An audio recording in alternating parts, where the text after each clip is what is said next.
Buenos días, mis directos amigos. Empezamos esta nueva lección laurentina consagrada exclusivamente a la tesis 37ª del racionalismo jurídico. Una tesis muy breve, las hay de mayor o menor longitud, y esta es lapidaria. Nos dice: toda conducta es o bien lícita o bien ilícita, y por consiguiente no hay lagunas en el derecho. El problema que planteamos con esta tesis es un viejo problema de la teoría de la filosofía jurídica y de la teoría general del derecho, que, digo que es un viejo problema, aunque yo no tengo constancia por mis lecturas de en qué medida fue abordado por los clásicos de la filosofía jurídica. Para mí, la filosofía jurídica, como lo he expresado en un escrito de hace unos años, en lugar de la filosofía jurídica en el conjunto de las disciplinas filosóficas, no hay filosofía jurídica propiamente más que a partir del Renacimiento. Sin duda que en la Baja Edad Media, en la obra de Santo Tomás de Aquino, en la de Duns Scoto, en la de Occam, hay ya una filosofía jurídica, pero esta está totalmente entremezclada con la filosofía moral y con la propia teología. No está constituida no está manifestada en tratados, en obras consagrados exclusivamente al derecho. Esto es lo que plantea problemas para interpretar la concepción del derecho de Santo Tomás. Hay que referirse a una u otra parte de la Suma Teológica, pero la Suma Teológica es, como su propio nombre indica, un tratado de teología, en el cual hay consideraciones de teoría ética, y dentro de esas consideraciones de teoría ética las hay de ética aplicada a la praxis colectiva, que es el derecho. Es una concepción muy unitaria, muy monista. Se puede pensar que en la antigüedad encontramos reflexiones atinentes al derecho entre los filósofos. Ciertísimo. Por supuesto, la República, el político y las leyes, esos tres diálogos de Platón, están consagrados a temática político-jurídica, pero yo considero que si tenemos que brindar una clasificación disciplinar de esas obras, sería la de filosofía política, más que jurídica. ¿Por qué? Porque es una reflexión, de nuevo, desde la ética, de la praxis social y de las instituciones sociales, pero totalmente divorciada de la técnica jurídica, por la cual Platón, por lo demás, expresa su desdén cuando habla de ella. Recordarán que, por ejemplo, en el Teeteto, a la hora de definir el saber o el conocimiento, es en ese diálogo donde brinda la célebre definición de que el conocimiento es una creencia verdadera y justificada. Es decir, Cuando decimos justificada, queremos decir basada en razones en que sean racionalmente suficientes.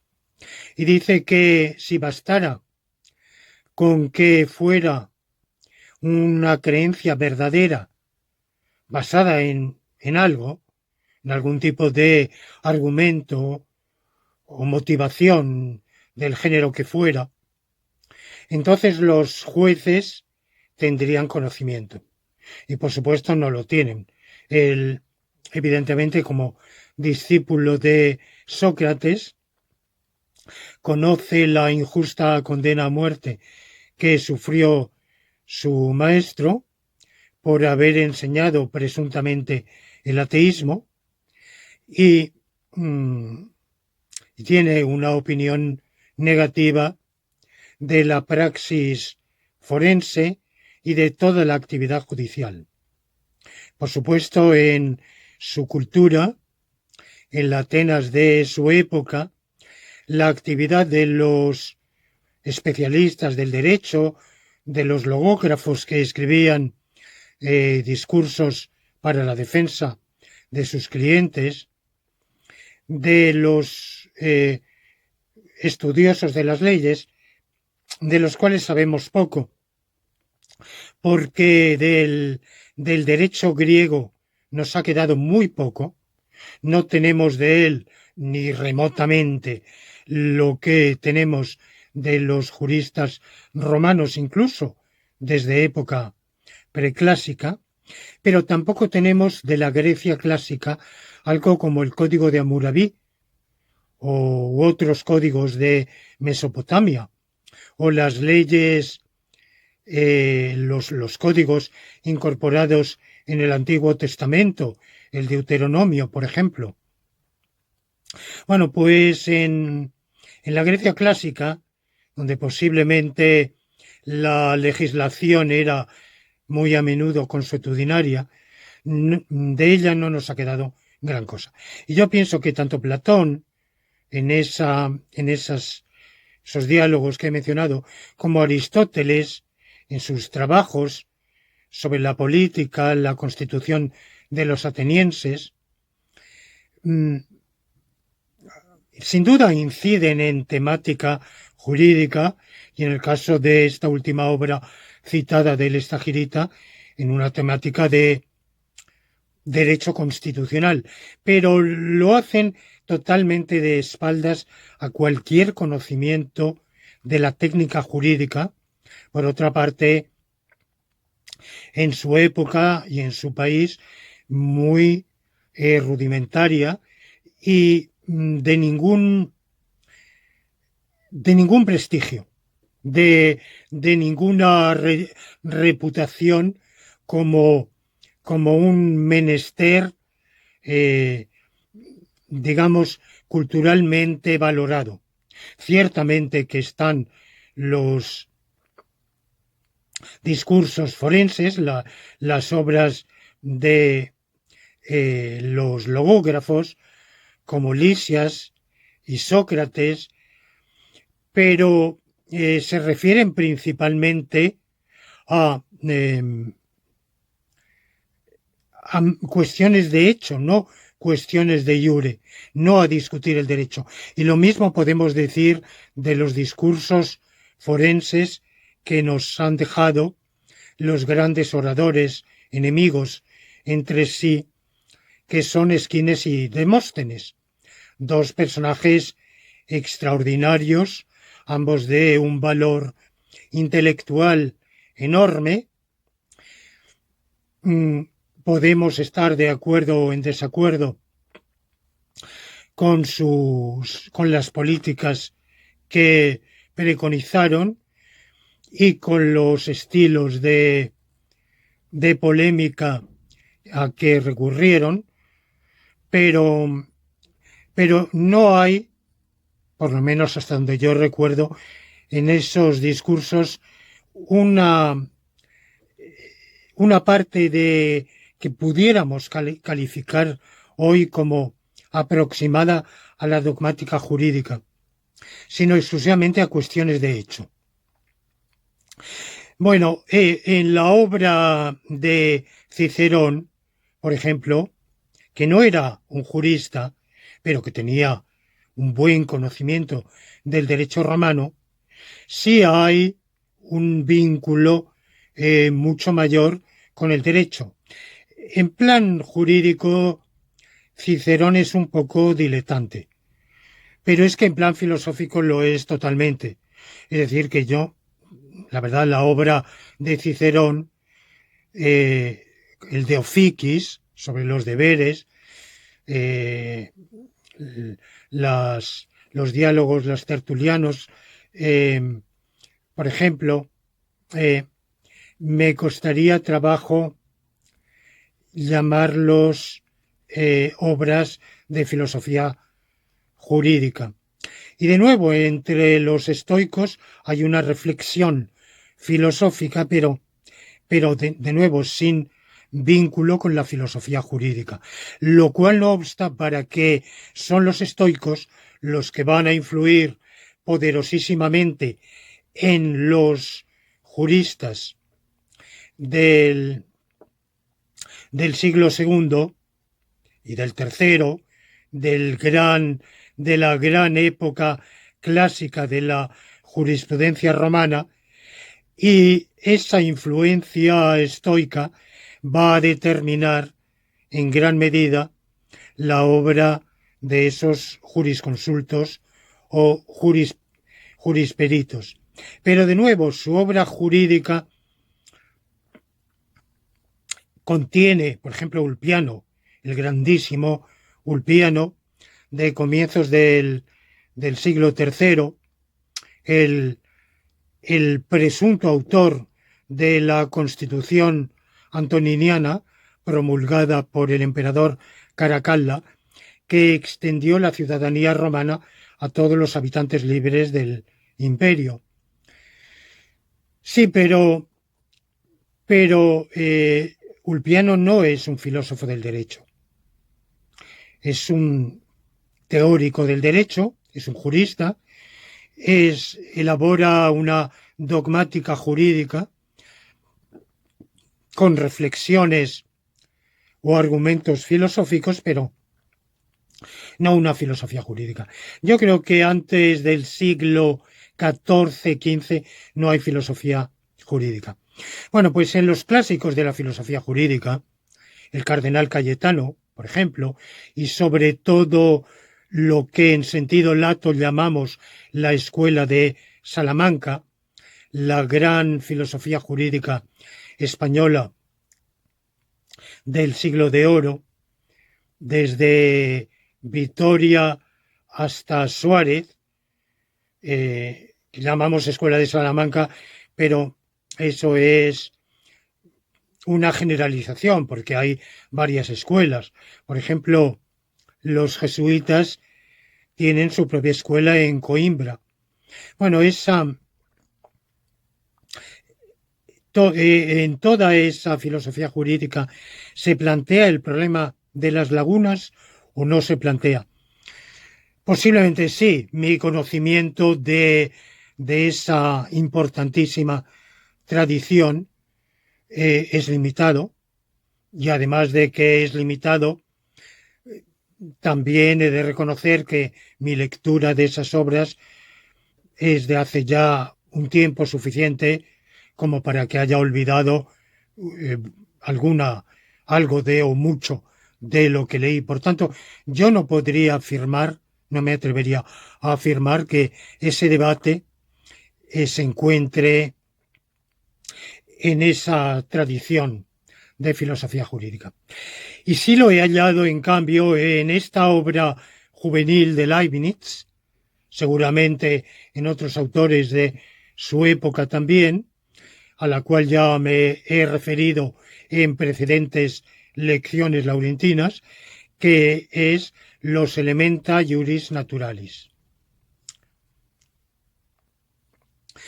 En esta obra que nuestro gran filósofo de Leipzig escribe a la edad de 25 o 26 años, y donde se contiene en esbozo toda la lógica deóntica estándar del siglo XX, pero también muchas otras cosas. Es una obra extraordinaria, pero que su propio autor consideró inmadura y, como tantísimas otras suyas, la metió en un cajón y solo se ha conocido póstumamente. Bueno, en esta obra hay una afirmación de una regla que está incorporada a la lógica nomológica, no así a la lógica deóntica estándar, que es que cuando no se demuestre la prohibición de una conducta, ésta se reputará lícita. La obra, naturalmente escrita en latín, lo dice de otro modo, dice actio praesumitur libera. La acción se presume libre. O sea, en Leibniz es una regla de presunción. Mientras no se demuestre lo contrario, los operadores jurídicos han de actuar presumiendo que la conducta es libre y por tanto es lícita. No está prohibida. Incumbe la carga de la prueba de la prohibición, incumbe a quien aduce esa prohibición.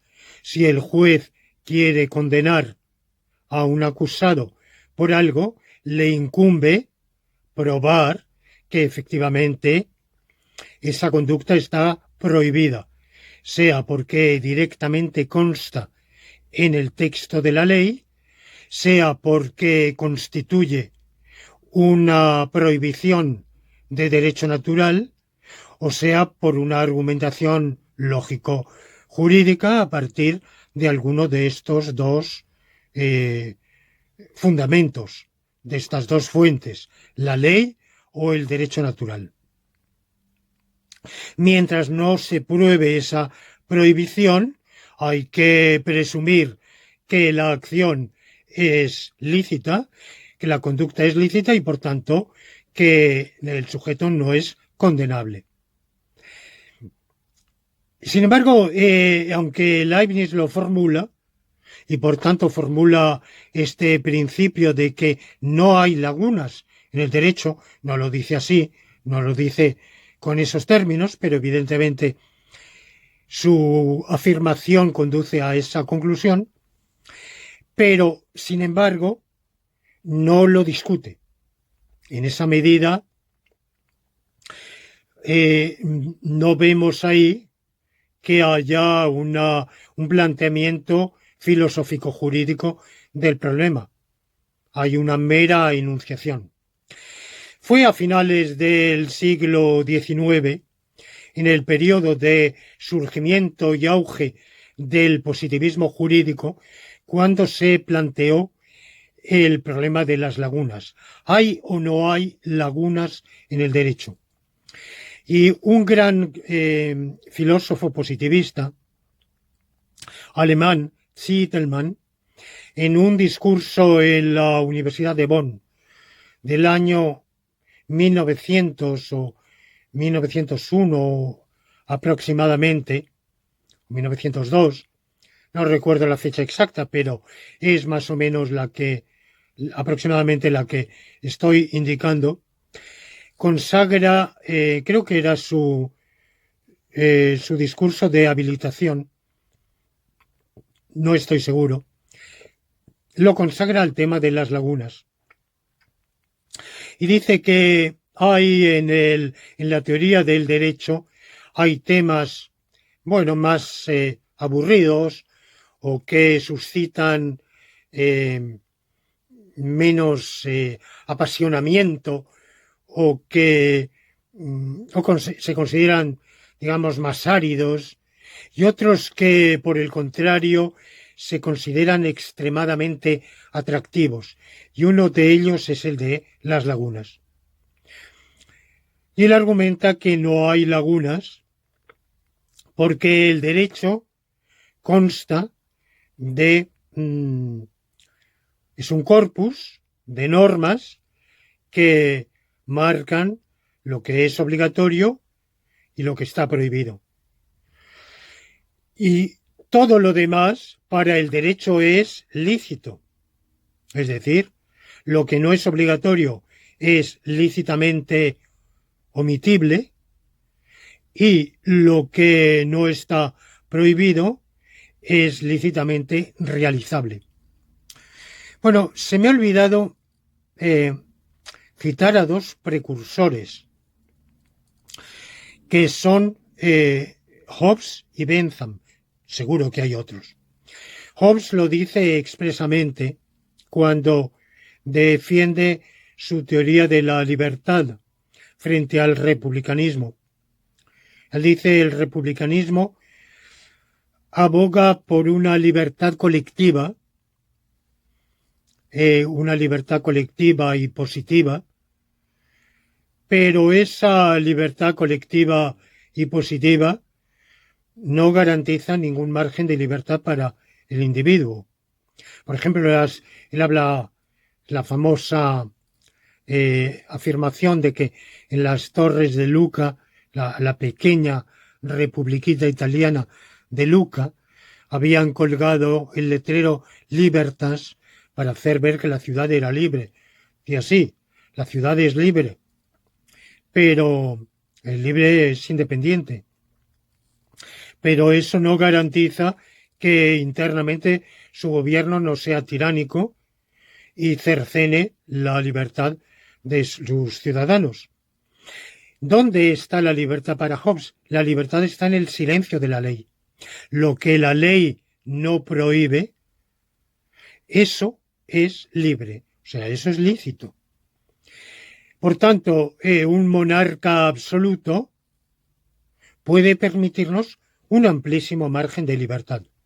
Y como él considera que el poder es y no puede por menos de ser absoluto, y que ese poder absoluto, por malo que sea, es mejor que la anarquía, el peor poder es mejor que ningún poder, bueno, pues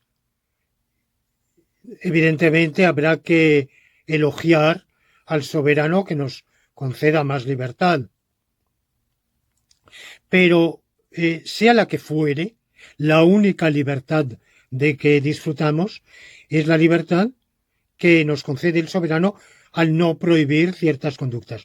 Por supuesto, Hobbes también reconoce la libertad del estado de naturaleza, en que cada uno puede hacer lo que quiera. En el estado de naturaleza hay una libertad omnímoda, la libertad que tiene cada uno de hacer lo que sus fuerzas le permiten. Lo malo es que esa libertad no está garantizada contra los impedimentos ajenos, porque igual que a cada uno le es lícito atacar al vecino, matarlo o apoderarse de sus bienes, lo recíproco es verdad, y por tanto nadie está a salvo de nada. Bueno, más cerca de nosotros, Bentham también incide en lo mismo, lo da por supuesto, aunque esto ha sido discutido recientemente por algún intérprete, yo pienso que sin fundamento, pero de nuevo no encontramos en Bentham una discusión sobre si hay lagunas. Yo creo que parte de ese supuesto de que cualquier acción que jurídicamente no esté prohibida es jurídicamente lícita, pero no lo argumenta, no contempla la posición opuesta para refutarla. Zitelmann sí, evidentemente, ya a comiencísimos del siglo XX, sí que lo aborda frente a los que habían afirmado la existencia de lagunas, pero su argumentación es escasamente convincente, porque no aporta ningún argumento que diga en virtud de que todo lo no jurídicamente prohibido es jurídicamente lícito. De algún modo está presuponiendo que no estar jurídicamente prohibido equivale a estar jurídicamente permitido. Pero justamente hay una petición de principio en su argumentación, porque exactamente eso es lo que se trata de demostrar. El positivismo de comienzos, mediados del siglo XX, que es la época áurea del positivismo, en que éste alcanzó la hegemonía que ha mantenido hasta finales del siglo XX, aunque ya en el último tercio, el último cuarto del siglo XX, ya esa hegemonía no ha sido tan marcada. Ha habido un cierto resurgimiento del justnaturalismo con diversos matices, de diversas orientaciones. Ha habido varios intentos de renacimiento, muchos de ellos frustrados, con lo cual todavía hoy el positivismo se mantiene hegemónico, yo diría que en la mayoría de los países, pero desde luego en el mundo latino. Incluso las corrientes que se llaman pospositivistas, bueno, creo que han comprendido problemas, dificultades del positivismo en sus formulaciones más estándar, pero desde el momento en que no aceptan un derecho natural, yo creo que siguen ancladas esas corrientes pospositivistas en el positivismo jurídico. Bien, pero en esa época clásica, con autores como Kelsen, de nuevo se mantiene fiel al rechazo de las lagunas en el derecho y sostiene que todo lo no jurídicamente prohibido está jurídicamente permitido. Ahora bien, Kelsen aborda el problema y sabe que hay quienes lo rechazan, pero le parece tan obvio, tan evidente, que lo formula como algo, como un aserto cuya claridad hace innecesario brindar ningún tipo de demostración. Por supuesto, si afirma, si no está prohibido, es que está permitido. Bueno, Kelsen, sin saberlo, está presuponiendo un axioma, un postulado, como lo queramos llamar, del derecho natural, que justamente dice eso. Lo que no prohíba el derecho natural ni prohíba el legislador, eso es lícito por derecho natural. Es decir, el derecho natural nos impone esta obligación máxima del bien común, y la obligación del bien común es la obligación de que se incremente el bien compartido por la comunidad que tenemos colectivamente y del cual disfrutamos todos los miembros de la comunidad distributivamente. ¿Cómo? Pues de dos modos: por los derechos de libertad y por los derechos de bienestar. ¿Qué libertad? Bueno, pues aquella libertad que haga falta para la realización de la vida humana, que se requiera para la manifestación de la personalidad humana, el desarrollo de la personalidad, Bueno, pues la libertad de expresión, la libertad de reunión, de asociación, de máxime de conciencia.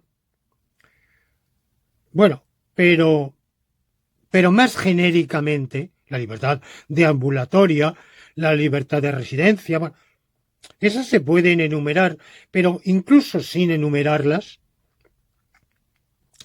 se puede decir la libertad compatible con el bien común que le permita al individuo actuar y desarrollar su personalidad, al individuo y a los grupos. Bueno, pues el principio el rechazo de las lagunas es un principio de derecho natural que nos está diciendo justamente eso. Mientras el derecho natural no prohíba una conducta y mientras esta conducta no venga tampoco prohibida por el legislador, en virtud de ese principio del bien común, que uno de cuyos corolarios es la máxima libertad compatible con el bien común y con las prohibiciones emanadas por el legislador en aras del bien común, en aras teóricamente, aunque ya sabemos que a menudo el legislador prohíbe conductas que no son lesivas para el bien común. Pero bueno, se incorporan al ordenamiento jurídico porque el ordenamiento jurídico requiere que exista un legislador y que sus mandamientos se incorporen a ese ordenamiento jurídico. Teóricamente, idealmente, en aras del bien común, aunque no siempre sea así. Bueno, pues mientras el bien común no prohíba una conducta y mientras los mandamientos del legislador tampoco prohíban esa conducta es lícita y por tanto es jurídicamente lícita y por tanto no hay laguna ninguna, no hay vacío ninguno. Pero como digo, Kelsen lo argumenta, siempre fue fiel a esta idea que aparece, yo la he encontrado en obras suyas de diversos periodos, desde las obras de los años 30, la teoría general del derecho, hasta la teoría de las normas, esta obra póstuma que escribió en Viena, siempre fue fiel a este punto de vista. Y de nuevo, positivistas estrictos posteriores como Raz, este gran filósofo del derecho inglés, partidario de un positivismo muy, muy estricto, positivismo llamado exclusivo, porque no admite ningún tipo de confusión ni confluencia entre moral y derecho. Raz se ha mantenido fiel a este postulado de que todo lo que no sea jurídicamente prohibido es jurídicamente permitido. Bueno, hay un grandísimo filósofo del derecho de habla hispana, para mí el máximo filósofo del derecho de lengua española, que es el mexicano Eduardo García Máinez. Y no he encontrado en nadie un estudio tan detallado, tan pormenorizado, tan erudito como el suyo sobre el problema de las lagunas jurídicas, donde contempla, hace un elenco de diversos enfoques doctrinales y les pasa revista y dice, para algunos hay lagunas jurídicas, es decir, que el derecho regula unas materias y reputa obligatorias unas conductas, prohibidas ciertas conductas, ilícitas unas conductas, todo lo obligatorio es también lícito, Y luego hay conductas sobre las que no se pronuncia, que caen fuera de lo contemplado por el legislador. Y ni directa ni indirectamente, ni explícita ni implícitamente, ni aplicando el texto de la ley, ni deduciendo por una lógica jurídica del texto de la ley sus consecuencias jurídicas, llegamos a la conclusión de que tal conducta caiga bajo ninguna de esas tres calificaciones jurídicas. Entonces ahí tenemos una laguna. Y quienes piensan así dicen, ¿qué pasa si ante el juez se interpone una demanda contra alguien por una cierta conducta? Y el juez estudia y dice, no hay nada en la ley que obligue al demandado a abstenerse de esa conducta. Tampoco encuentro nada en la ley que permita esa conducta, pero como no hay nada, eso cae fuera del derecho.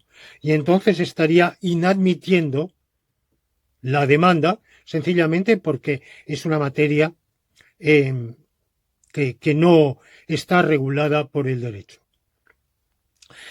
Hay otro enfoque que solo terminológicamente discrepa del anterior, es que no hay lagunas en el derecho, pero no hay lagunas en el derecho porque el derecho no se aplica a todo, se aplica a un ámbito determinado de conductas que son las que le interesan. Dentro de ese ámbito, toda conducta se reputa o prohibida o lícita, pero hay conductas que extrajurídicas, ajenas al ámbito de lo jurídico, para decirlo con otra terminología que es propia de la filosofía de la lógica, hay un universo del discurso del jurista y del legislador, y hay universos del discurso ajenos al jurista y al legislador. Bueno, pues dentro del primero no hay lagunas, pero evidentemente hay ámbitos de la conducta humana, de la acción humana y no humana, que caen fuera del universo del discurso. Bueno, yo creo que esta es la misma posición anterior. Y luego hay quienes niegan las lagunas. Este tema está conectado con el de si todo lo no prohibido está permitido, pero y todo lo no permitido está prohibido. Este problema también viene escrupulosamente abordado por García Maínez. García Maínez, como digo, es un grandísimo filósofo del derecho y con razón se ha dicho, me lo dijo Atienza en la discusión que tuvimos sobre mi libro Visión lógica del derecho, que viene recogida en el número de Eunomía, de la revista Eunomía, donde hay una sección dedicada a un debate sobre ese libro, y Atienza me hizo notar la gran similitud entre la filosofía del derecho que yo propongo y la de García Maínez. No identidad, evidentemente. Han transcurrido unos cuantos lustros, incluso decenios, desde la obra de García Maínez a la mía, pero hay una sorprendente similitud. El propio principio del bien común, que yo erijo en axioma supremo del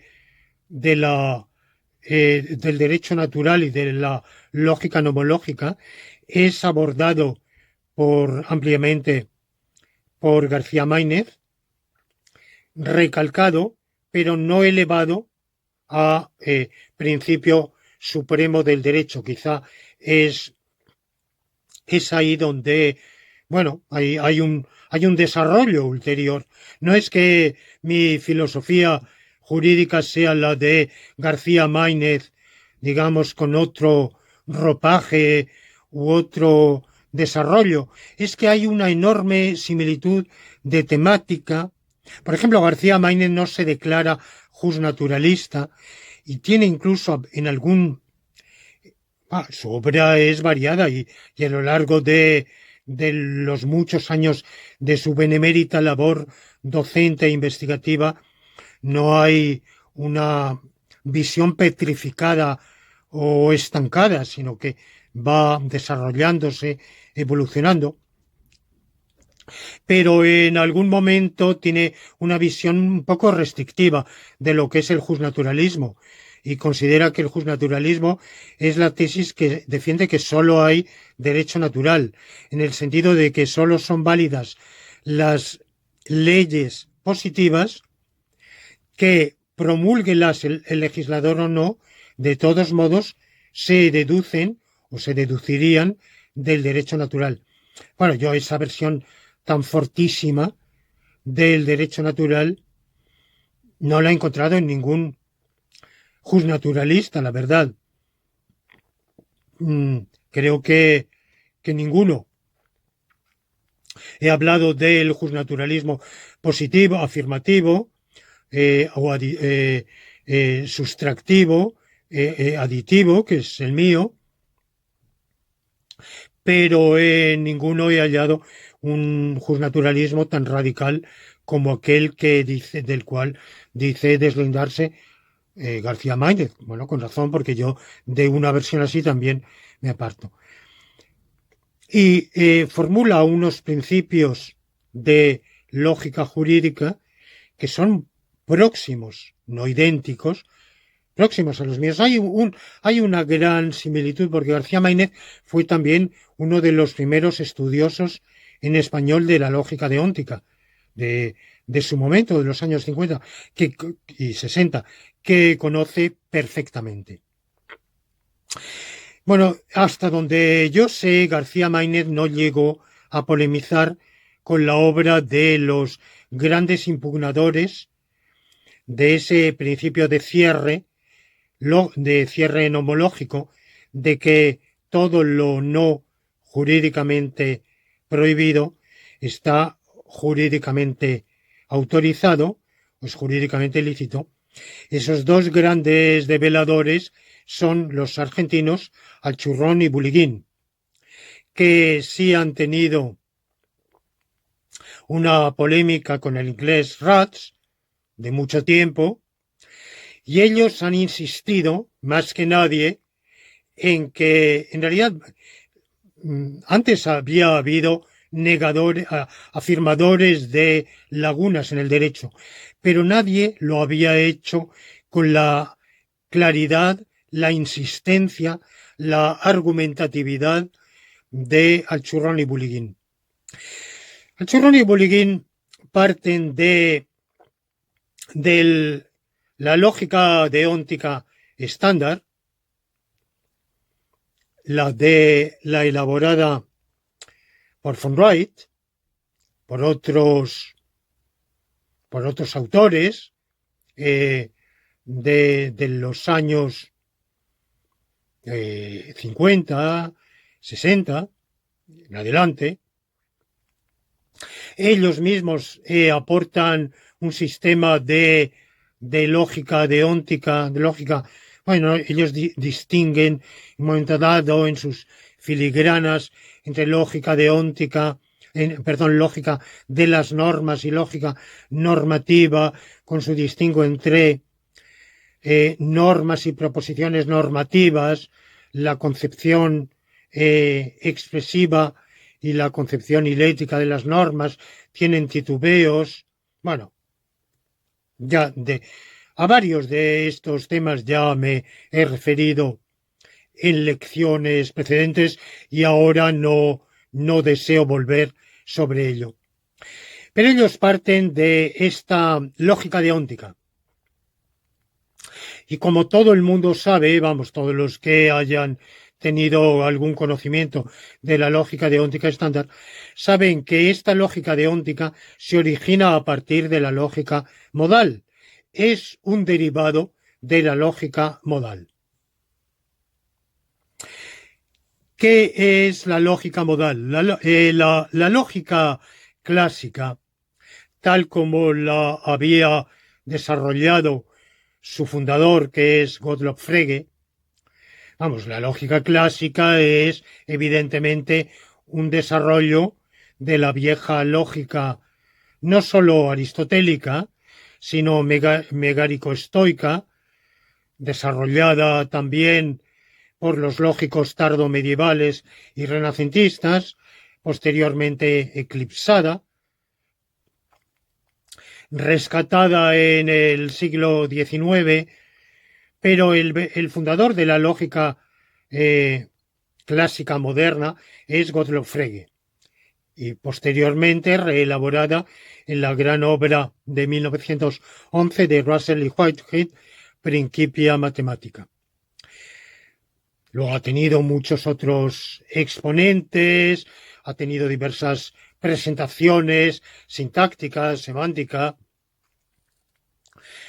y esa lógica tiene un vocabulario muy limitado. Luego, tanto la lógica de enunciados o proposicional, como la lógica cuantificacional, ya también llamada de predicados, un vocabulario muy limitado que se limita a la conjunción copulativa y, la disyunción o, la negación no, el condicional sí entonces, el cuantificador para todo X, o el universal, el cuantificador existencial para algún X.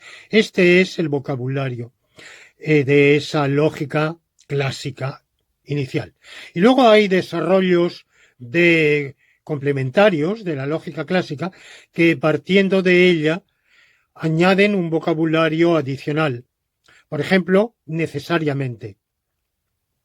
Y fue la obra que desarrolló un lógico. Vamos, en los años 30 hubo una serie de desarrollos de lo que se han llamado lógicas intencionales. Uno de ellos fue el precursor de la lógica deóntica, Malí, que elaboró un sistema prodigioso, fantástico, muy bien elaborado, lamentablemente, digamos, sin éxito. Era un primer esbozo, pero interesantísimo, de lógica deóntica. Y independientemente, C.I. Lewis, que no tiene nada que ver con David Lewis, fue el elaborador de los primeros sistemas de lógica modal. Pero, o sea, de lógica de lo necesario y lo posible. Pero su obra entonces tuvo escasa influencia y fue retomada después, en los años 40, 50, por otros lógicos. Y es bien sabido que hay una cadena de los sistemas S de Lewis, S1, S2, S3, S4, S5. Hay, no en la obra de Lewis, pero sí posteriormente se elabora un sistema que se considera estándar de lógica modal, que es el sistema T, y los filósofos han solido considerar que el sistema S5 es el que captura la noción de lo metafísicamente necesario. Bueno, yo no voy a entrar aquí, evidentemente, a estudiar esos sistemas. El gran tratado clásico donde se estudia de manera meticulosa, rigurosa y al mismo tiempo muy clara, muy accesible, esa pluralidad de sistemas de lógica modal y otros diferentes de ellos, intermedios o derivados, es la de Hughes and Creswell, la Hughes y Creswell, Modal Logic.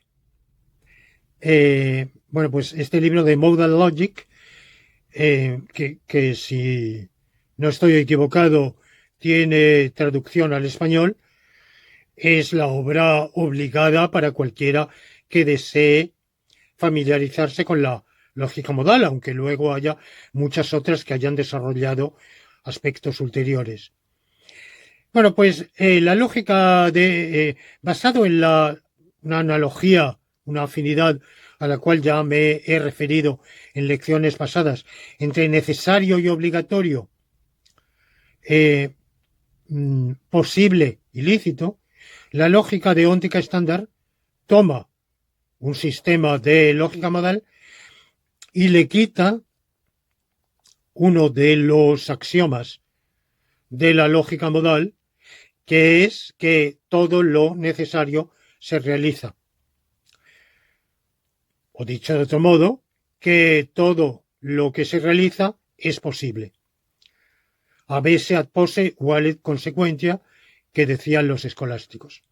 Bueno, esto no vale en lógica modal porque evidentemente no todo lo obligatorio se cumple, ni todo lo que se realiza es lícito. Bueno, pues quitando ese axioma, la lógica modal, la lógica deóntica estándar viene a ser un sistema de lógica modal. Ahora bien, en lógica modal, planteémonos una pregunta. Todo lo no imposible es posible, desde luego, y todo lo que no es, todo lo que es demostrablemente no posible es demostrablemente imposible, y viceversa. Pero hay hechos de los cuales ni sea demostrablemente imposible, ni sea demostrablemente posible que esos hechos.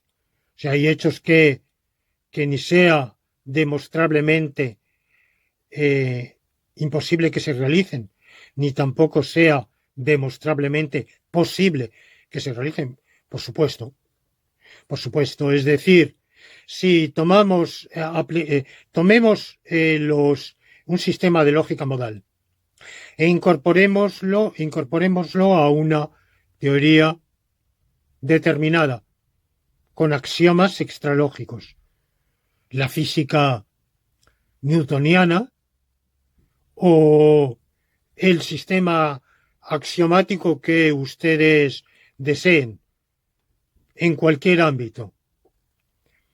Bueno, pues tenemos un sistema formal en el cual hemos incorporado al sistema la lógica modal, por ejemplo el sistema S5 o el que ustedes quieran, pero vamos a suponer el S5. Bueno, pues hay enunciados que podremos demostrar que son necesariamente verdaderos, enunciados de los cuales podremos demostrar que son demostrablemente falsos, y enunciados de los cuales no podremos demostrar nada. Bueno, pues para el Churrón y Bulligan exactamente eso sucede en un sistema jurídico. Un sistema jurídico es el resultado de tomar la lógica modal, la lógica deóntica, aunque eso en realidad no lo justifican. No justifican en virtud de que la lógica, el ordenamiento jurídico tiene obligación de ajustarse a la lógica deóntica, la suya o cualquier otra. No lo justifican porque ellos piensan que la lógica no dice nada. Son carnapianos, ellos vienen del positivismo lógico del Círculo de Viena y siguen con la dicotomía entre enunciados analíticos y sintéticos. Ellos son prequineanos, no han pasado por la reflexión de Quine de los años 50. Entonces, la lógica la consideran analítica, no dice nada sobre el mundo, como no dice nada sobre el mundo, como es verdad por convención,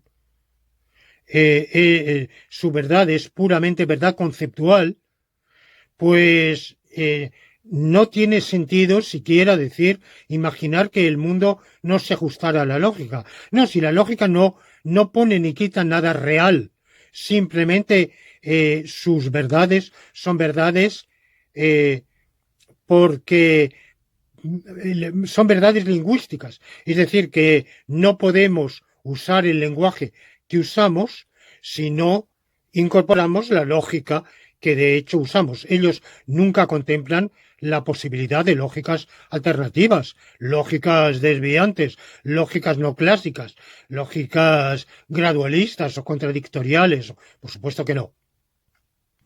La lógica clásica y punto, nada más. Y su desarrollo en lo normativo, la lógica deóntica estándar y nada más. Entonces, un sistema normativo sería el conjunto de tomar la lógica deóntica estándar, tal como ellos la desarrollan, la implementan, y añadir las leyes, el texto de la ley. Y de ahí, con lo uno y lo otro, podemos demostrar, hay prohibiciones expresas, hay prohibiciones implícitas que deducimos de las anteriores con la lógica deóntica, y luego hay asertos de los cuales no podemos demostrar ni lo uno ni lo otro, ni que están prohibidos ni que están permitidos. Eso es un asunto sobre el cual el derecho no se pronuncia. Y de ahí ellos introducen ese distingo de permisión débil y permisión fuerte. ¿Qué es lo que está fuertemente permitido, fuertemente lícito? Aquello que el propio sistema jurídico reputa permitido. Cuando el sistema jurídico dice existe el derecho de libre expresión, bueno, pues como lo ha dicho la ley, la Constitución, ahí tenemos una licitud fuerte. Y luego hay permisión débil, que es que la ley no lo prohíbe, pero tampoco lo reputa permitido. En realidad hay un precursor de Al-Churrón y Bulliguin que he omitido. Es un jurista norteamericano, Hoffeld, que elabora en los años 1910 un trabajo que ha tenido una influencia enorme póstuma, que es una serie de distingos entre en lo que él elabora una serie de criterios y distingue derechos que normalmente decimos todo derecho es correlativo a un deber ajeno y todo deber es correlativo a un derecho, y Hoffel lo niega porque introduce un distingo entre right claim right, y lo que llama privilege, y entonces unos estarían jurídicamente protegidos, pero otros serían simplemente ausencias de prohibición. Bueno, la influencia de Hoffeld y la influencia en el mundo de habla hispana de Al-Churrón y Bulliguin han venido más o menos de consumo en los años 70, 80, 90 y adelante. Y por supuesto el problema está en que ninguno de los adeptos de en el caso de Hoffeld, que habla incluso dentro de los derechos reconocidos en la ley, los que son privilege y los que son auténtico right, con qué criterio podríamos distinguir el uno del otro. Por supuesto, Hoffeld es un gran conocedor de la tradición de la common law, del derecho anglosajón, y utiliza ejemplos sacados del viejo derecho inglés.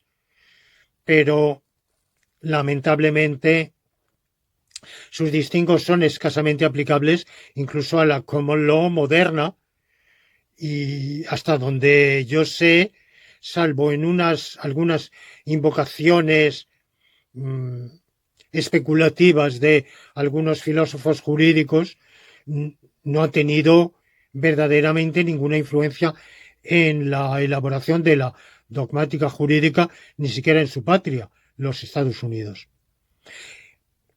Ni que yo sepa, la dogmática jurídica en España o en el mundo de habla hispana, en el derecho penal, derecho administrativo, el derecho internacional, ha utilizado los distingos de Hoffeld. Bueno, en el caso de Alchurrón y Bulliguín es más fácil porque sencillamente tenemos que ver si el texto de la ley, como digo, son el enfoque de Hoffeld y el de Alchurrón y Bulliguín obedecen a una inspiración afín, pero no idéntica. En el caso de Alchurrón y Bulliguín, por lo menos nos lo pone más fácil. Intente usted probar si la conducta es lícita. No lo he conseguido. Intente usted probar si está prohibido. No lo he conseguido. Entonces es una conducta extrajurídica. Y por tanto, si se interpone una demanda sobre esa materia extrajurídica, el juez habrá de inadmitirla, no porque la conducta sea lícita, sino porque la conducta es extrajurídica. Por supuesto, ellos admiten que puede haber constituciones que digan que todo lo no prohibido está permitido.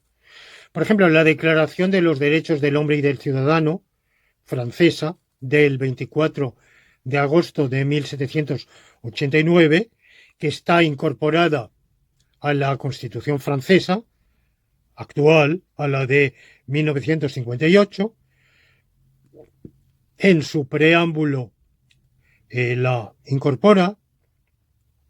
Había dudas sobre si ese preámbulo tenía un valor normativo o solamente un valor declarativo, pero una decisión del Consejo Constitucional francés del año 1971 declaró que el preámbulo tenía un valor normativo y, por tanto, la Declaración de los Derechos del Hombre y del Ciudadano de 1789 tiene un valor normativo, está incorporado al sistema normativo jurídico de la República Francesa actualmente.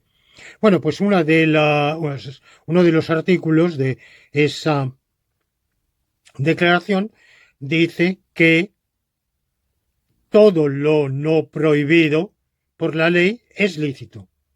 Bueno, pues Alchurrón y Bulliguín consideran que efectivamente puede haber sistemas jurídicos con esa regla de cierre, pero no todo sistema jurídico tiene por qué ser así.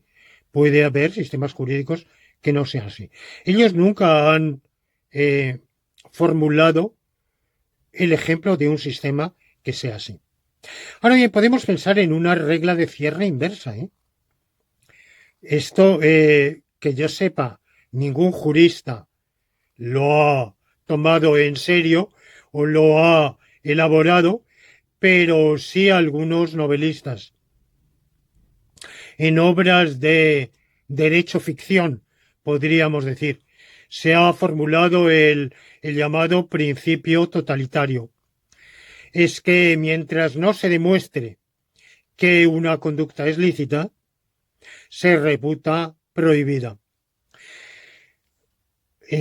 Esta regla de cierre es también, desde el punto de vista estrictamente lógico, es perfectamente posible. Hay un lógico soviético o ruso que fue miembro del Comité Central del Partido Comunista Soviético, pero luego incurrió en disidencia y se exilió, escribió una obra, bueno, de una calidad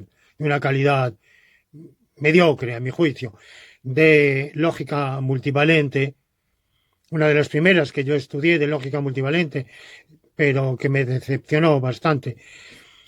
Pero luego volvió a la URSS y tardíamente fue un nostálgico de la Unión Soviética que había denostado cuando ésta existía. Bueno, un espíritu muy original, un pensador extraordinariamente inteligente, pero disconforme con todo, que dice cosas muy interesantes.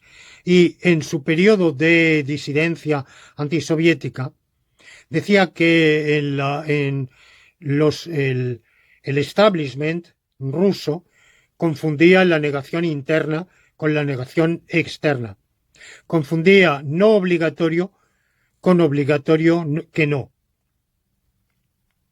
Bueno, en realidad esa confusión no es privativa. Es posible que los dirigentes soviéticos o algunos de ellos incurrieran en esa confusión, pero tal tipo de confusiones son muy generalizadas. Y los políticos o los dirigentes, cuando les conviene, no digo que hayan teorizado esa regla de cierre totalitaria de que todo lo que no se demuestre permitido se presumirá o reputará ilícito, pero sí la sobreentienden en ocasiones porque les conviene. Por ejemplo, yo esto lo sé porque lo he vivido. Imaginemos en una organización cuyos estatutos prevén la formación de plataformas internas de opinión con ocasión de los congresos. Y no dicen nada si se pueden formar fuera de los congresos. Y se forma una. Dice, no, eso no lo permiten los estatutos. No, bueno, los estatutos no lo permiten expresamente, pero tampoco lo prohíben. Y al no estar prohibido, ha de considerarse estatutariamente lícito, porque aplicamos ese principio de permisión.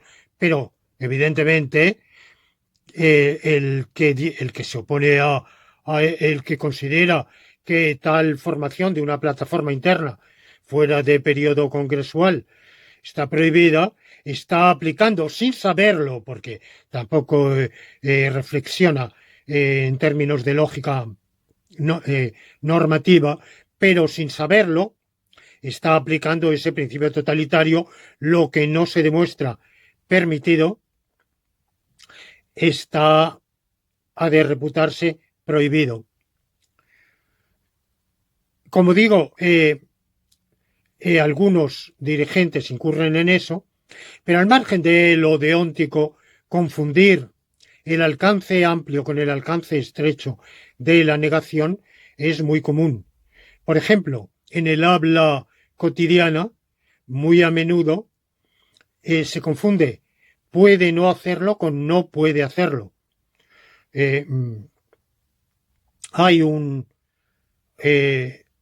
poesía de Pablo Neruda sobre el guerrillero Manuel Rodríguez, una de cuyas estrofas empieza así: puede ser un obispo, puede y no puede, ya viene cabalgando sobre la nieve. Puede y no puede. En realidad lo que quiere decir Pablo Neruda es puede ser un obispo y puede no serlo. El no puede no es la negación de puede. No puede, en ese dicho así, quiere decir no puede ser un obispo, quiere decir puede no ser un obispo. Pero en el habla común, un habla común yo pienso más bien vulgar, pero bueno, esta es una opinión personal, se incurre en esa confusión.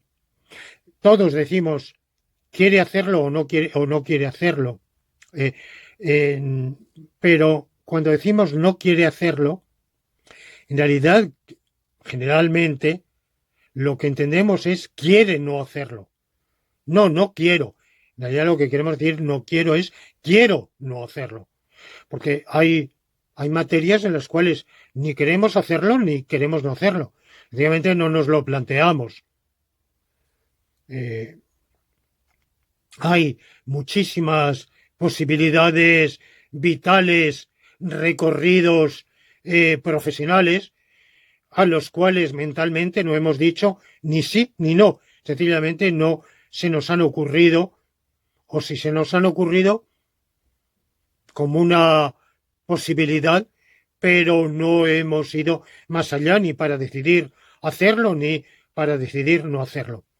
Ahí decimos, pero en cambio, generalmente no quiero significa quiero no, verdaderamente. O sea que la confusión entre negación, entre el alcance reducido y el alcance amplio de la negación se da con otros operadores de posibilidad, de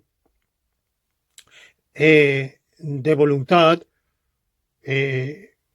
o de imperación, operadores exclusivos, cualesquiera otros. De manera que es comprensible, pero el lógico tiene que distinguir. El filósofo del derecho tiene que distinguir. Y Alchurrón y Bullikin distinguen.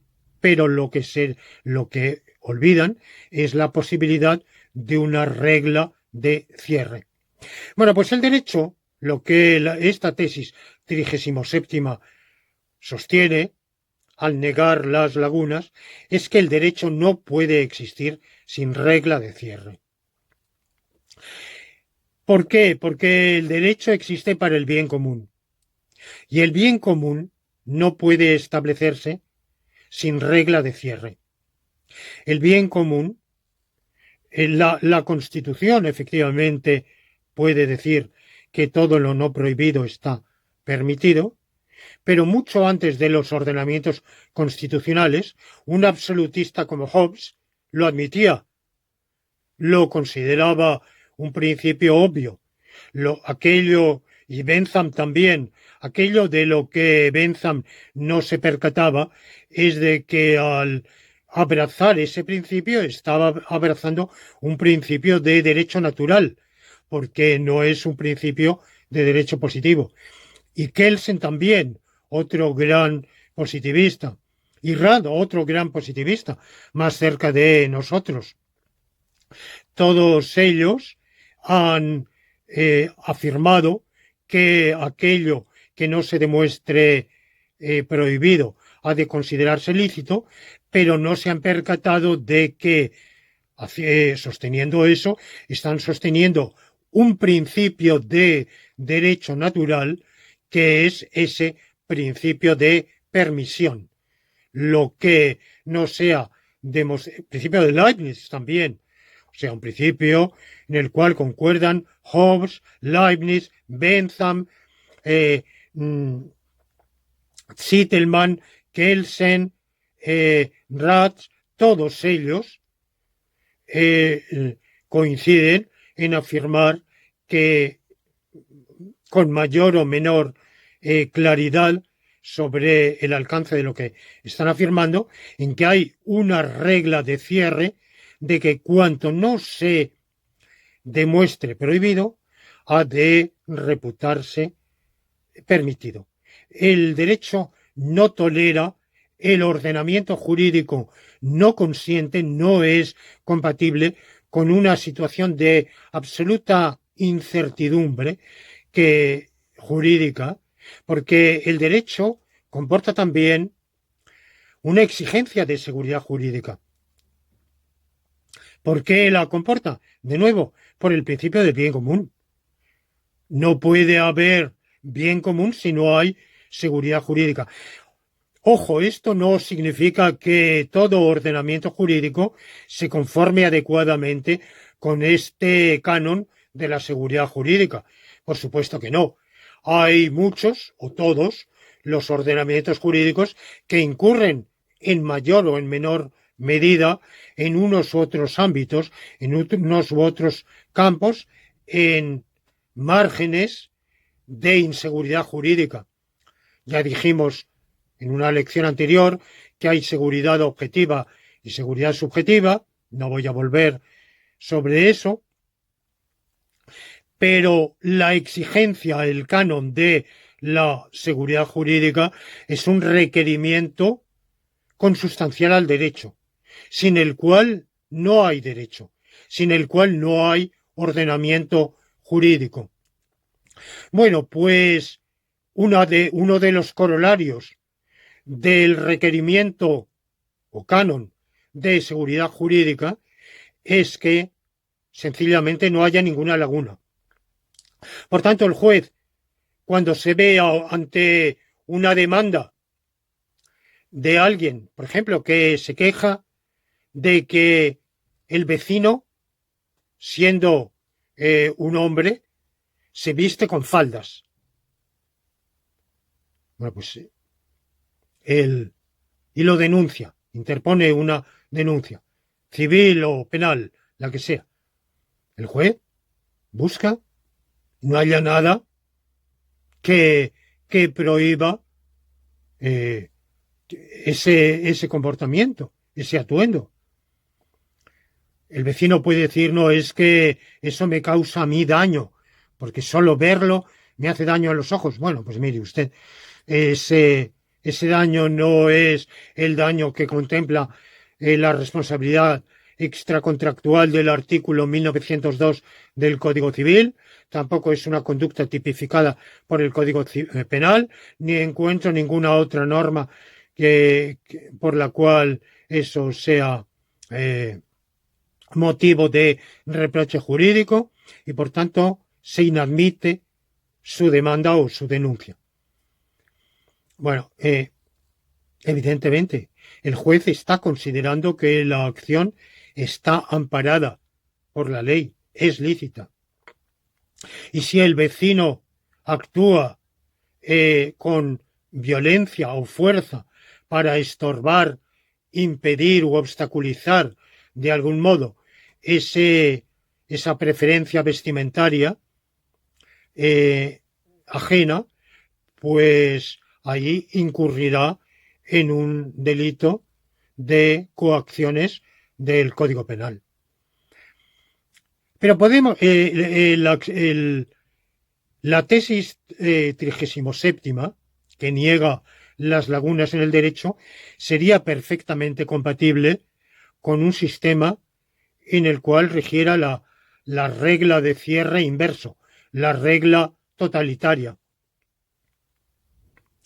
O sea, la de que hay que la licitud ha de demostrarse y a falta de demostración de la licitud, la conducta ha de reputarse prohibida.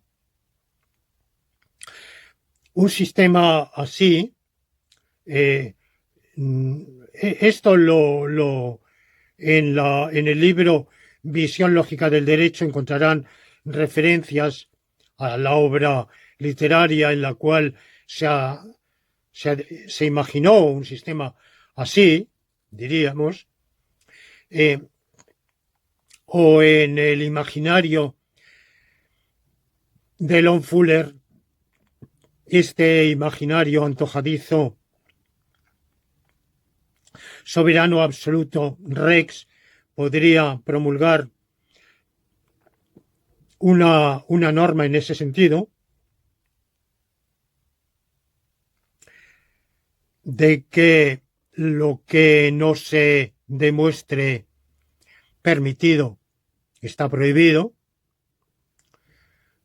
Y en un viejo artículo que yo escribí a comienzos de los años 90, el bien común, principio básico de la ley natural, antes, muy anterior a mi dedicación a la filosofía jurídica, pero ya entonces imaginé un monarca que hubiera emitido una ley, no era exactamente esta, pero un poco parecida. Bueno, podemos imaginar un sistema así y desde el punto de vista lógico es viable. No hay nada que objetar. No digo desde el punto de vista de la lógica nomológica, porque la lógica nomológica conlleva, está hecha con el criterio del bien común, todos los axiomas están abducidos de la praxis de la argumentación jurídica sobre con el canon del bien común. Por tanto, si agregáramos la regla de cierre totalitaria, seguramente serían muy discutibles, muy problemáticos varios de los, o todos los axiomas de este sistema, por lo menos algunos de ellos. Por ejemplo, el axioma de colicitud, lo separadamente lícito es conjuntamente lícito. Me pregunto si tendría validez en un sistema normativo imaginario que se rigiera por la regla totalitaria de que cuanto no se demuestre lícito ha de presumirse prohibido. Lo dudo. En todo caso, el sistema de lógica nomológica incorpora el axioma del bien común. Es obligatorio que se realice el bien común. Y evidentemente eso es incompatible con ese principio totalitario. En un sistema que una imaginaria sociedad, si pudiera existir, donde imperase la regla de cierre totalitaria, sería un sistema no donde se consiguiera el bien común, sino el mal común. Pero desde el punto de vista de exclusivamente de esta tesis de 37ª, existen ambas posibilidades. Para decantarnos por la regla de cierre liberal, principio de permisión, o por la regla de cierre totalitaria, principio de prohibición, para eso tenemos que acudir a otros de los axiomas, otras de las tesis del racionalismo jurídico. Bueno, pues yo los invito a que imaginen sociedades en las cuales no haya un orden normativo, pero sin ninguna regla de cierre, sociedades alchurronianas, donde efectivamente el juez no es que tenga que inadmitir una demanda, sino que sencillamente cuando se interpone una demanda sobre materia extrajurídica no sabría qué hacer, no tendría pauta ninguna para actuar. ¿Cómo sería una sociedad así? ¿Cómo sería una sociedad con regla de cierre totalitario? ¿Y cómo son las sociedades reales que por deficientes que sean, todas ellas, mal que bien, lo reconozcan o no, han funcionado y funcionan porque no podría ser de otra manera con la regla de permisión, con la regla de que lo que no se demuestre prohibido está permitido. No digo que siempre han funcionado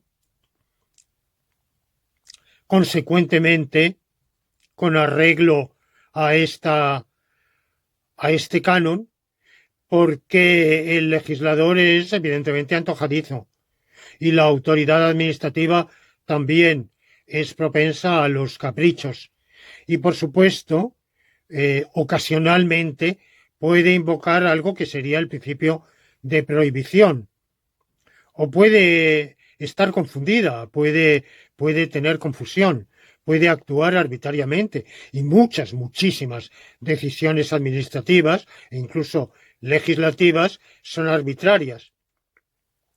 Pero lo que ninguna sociedad conocida por mí ha hecho es sistemáticamente atenerse a la regla totalitaria, porque la sociedad resultaría inviable, porque nadie podría hacer nada, porque estaríamos completamente atados, dado que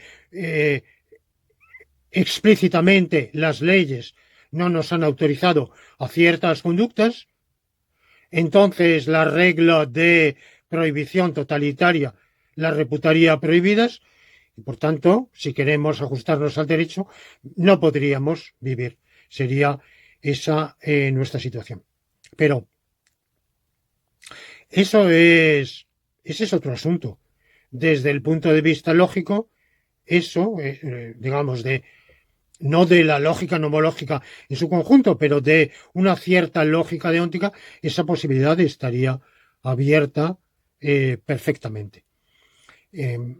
Evidentemente es una materia para seguir debatiendo. Simplemente lo único que yo sostengo aquí es que sea la regla totalitaria, sea la regla liberal, una de las dos tiene que estar incorporada al ordenamiento jurídico explícita o implícitamente, porque si no, la vida no es posible. Pero, evidentemente, por el razonamiento que acabo de hacer, la regla totalitaria también haría la vida extremadamente difícil, si no imposible. Bueno, pues nada más, con esto termino el debate sobre la 37ª tesis del racionalismo jurídico, que dice que toda conducta es o bien lícita o bien ilícita, y les doy a ustedes cita, si son tan amables de continuar siguiendo esta serie de lecciones laurentinas, para la próxima